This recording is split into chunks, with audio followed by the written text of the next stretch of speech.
Tori, with all of the money that's being spent now very freely without any concern about the deficit, I think Congress has already passed about $2.5 trillion worth of spending on the pandemic, on top of a $1 trillion deficit that we already had projected, and who knows how big the deficit might go this year.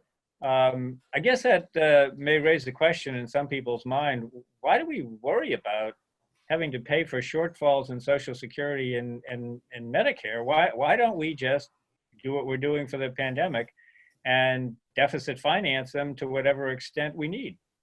Sure. I think it's a great question. And the biggest difference is that the pandemic response is a one-time, short-term financial commitment, whereas Social Security is a program that, we're hoping, lasts in perpetuity, not only for today's seniors, but tomorrow's seniors and even beyond.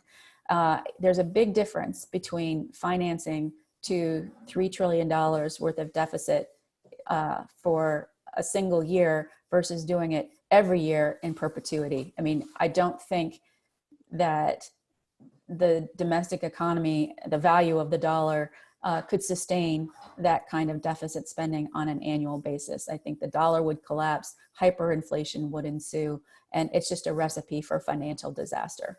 And moreover, I know that organizations like Concord Coalition, once this pandemic is over, are going to be encouraging lawmakers to address the run-up in the deficit as a result of the pandemic and try and pay that down.